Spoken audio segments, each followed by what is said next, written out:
ओम तत्पुरुषाय विद्महे महादेवाय धीमहि तन्नो रुद्रः प्रचोदयात्। ओम नमः शिवाय। हर हर महादेव। श्री शिवाय नमस्तुभ्यम। प्रिय भक्तों, आज सोमवार का दिन है। सावन महीने के पहले सोमवार की आप सभी को बहुत बहुत शुभकामनाएं। देवादिदेव महादेव आप सबकी मनोकामनाएं पूर्ण करें। सोमवार का व्रत सामान्य तौर पर दिन के तीसरे पहर तक होता है। व्रत में फलाहार या पारण का कोई विशेष नियम नहीं होता है, लेकिन यह आवश्यक होता है कि दिन रात में केवल एक समय ही भोजन किया जाता है। लेकिन जब आप सावन के महीने में व्रत कर रहे हैं या पूरा सावन का माह आप व्रत रखते हैं या सोमवार के व्रत रखते हैं, तो आप अपने हिसाब से संकल्प लेकर के नियम बना लें और देवादेव महादेव का पूजन करें। सोमवार के व्रत में भगवान भोलेनाथ के साथ साथ माता पार्वती का भी पूजन करना चाहिए। गणपति गजानन महाराज का, शिव परिवार का संपूर्ण पंचोपचार षोडशोपचार पूजन करना चाहिए। उसके बाद व्रत कथा जरूर श्रवण करें। चलिए कथा आरंभ करते हैं। बोले गणेश जी महाराज की जय, शंकर भगवान की जय, पार्वती मैया की जय। एक समय की बात है, एक बहुत ही धनवान साहूकार था, जिसके घर धन आदि किसी प्रकार की कभी कोई कमी नहीं रहती थी। परंतु उसको एक दुख सताता था कि उसका कोई पुत्र नहीं था और वह इसी चिंता में दिन रात लगा रहता था। वह पुत्र की कामना के लिए प्रत्येक सोमवार को शिव जी का व्रत और पूजन किया करता था और सायंकाल को शिव मंदिर में जाकर के शिव जी के श्री विग्रह स्वरूप के सामने दीप जलाया करता था। उसके इस भक्ति भाव को देख करके एक समय माता पार्वती ने भगवान भोलेनाथ से कहा कि हे महाराज, यह साहूकार आपका अनन्य भक्त है और सदैव आपका व्रत और पूजन बड़ी श्रद्धा भाव से करता है। इसकी मनोकामना तो आपको अवश्य ही पूर्ण करनी चाहिए। तो भगवान भोलेनाथ ने कहा कि हे पार्वती, यह संसार कर्म क्षेत्र है। जैसे किसान खेत में जिस तरह से बीज बोता है वैसे ही फल काटता है। यदि प्रियवचनों आप खेत में करेले का बीज बोते हैं तो करेले की प्रकृति कड़वाहट वाली होती है, तो आपको कड़वे फलों की प्राप्ति होगी। और यदि आप खेत में बेर का बीज बोते हैं, बेर की प्रकृति जो है मिठास मधुरता वाली होती है, तो आपको मीठे फलों की प्राप्ति होगी, मधुर फलों की प्राप्ति होगी। और वहीं आप खेत में इमली का बीज बोते हैं, इमली की प्रकृति खटास वाली होती है, तो आपको खट्टे फलों की प्राप्ति होगी। अर्थात जैसा कर्म करेंगे इस कर्म क्षेत्र में वैसे ही फल हमको प्राप्त होते हैं। चलिए कथा में आगे बढ़ते हैं। तो उसी तरह भगवान ने कहा कि यह संसार कर्म क्षेत्र है। जैसा कर्म व्यक्ति करता है, प्राणी करते हैं, वैसा ही फल भोगते हैं। तो माता पार्वती ने विशेष आग्रह से कहा कि हे महाराज, जब यह आपका अनन्य भक्त है और इसको अगर किसी प्रकार का दुख है तो उसको आपको अवश्य दूर करना चाहिए, क्योंकि आप सदैव अपने भक्तों पर दयालु होते हैं और उनके दुखों को दूर करते हैं। यदि आप ऐसा नहीं करेंगे तो मनुष्य आपकी सेवा और व्रत क्यों करेंगे। तो माता पार्वती जी का ऐसा आग्रह देख करके भगवान भोलेनाथ कहने लगे कि हे पार्वती, इसके कोई पुत्र नहीं है और इसी चिंता में यह दिन रात दुखी रहता है। इसके भाग्य में पुत्र न होने पर भी मैं इसको पुत्र की प्राप्ति का वरदान देता हूँ, परंतु यह पुत्र केवल 12 वर्ष तक ही जीवित रहेगा और इसके पश्चात वह मृत्यु को प्राप्त हो जाएगा। इससे अधिक मैं इसके लिए कुछ नहीं कर सकता। तो यह सब बातें साहूकार ध्यानपूर्वक सुन रहा था और इससे उसको ना तो कुछ प्रसन्नता हुई और ना ही कोई दुख हुआ।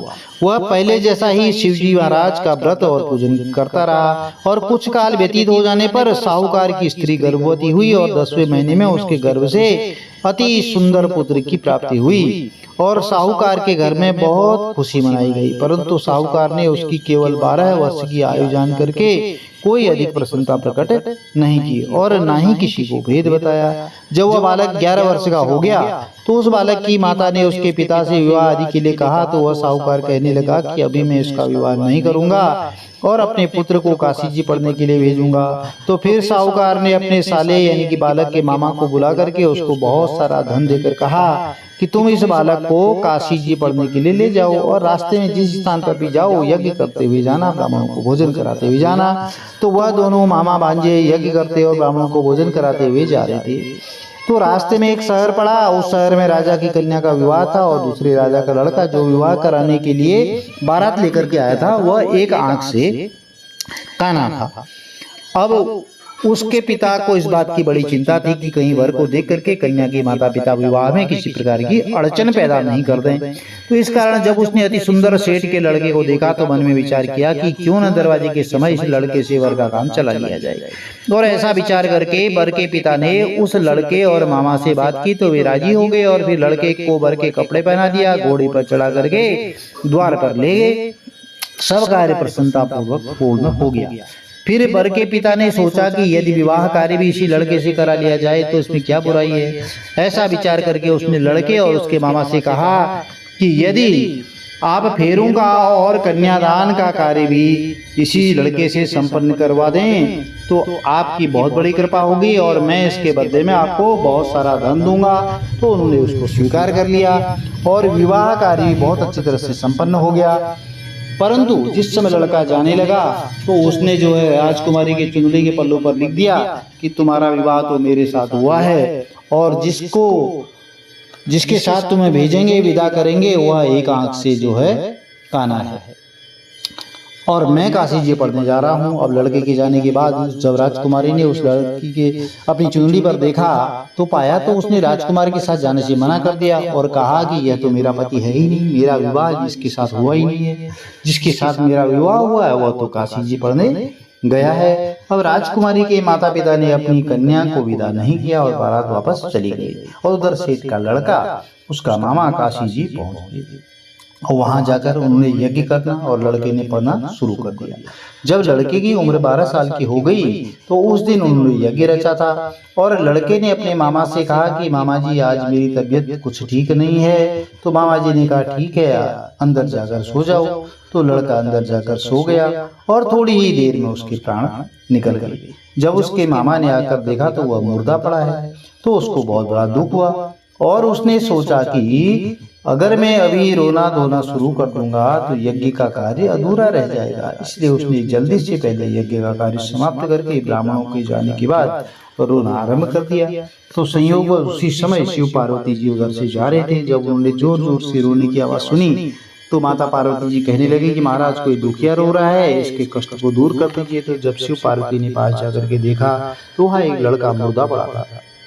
पार्वती जी कहने लगी कि महाराज यह तो उसी सेठ का लड़का है जो आपके वरदान से हुआ था। तो शिव जी कहने लगे कि हे पार्वती इसकी आयु इतनी थी और सो यह भोग चुका। जब पार्वती जी ने कहा कि हे महाराज इस बालक को और आयु दो, नहीं तो इसके माता पिता तड़प तड़प कर मर जाएंगे। तो माता पार्वती जी की बार बार आग्रह करने पर शिव जी ने उसको जीवन वरदान दिया और शिव जी महाराज की कृपा से लड़का जो है जीवित हो गया।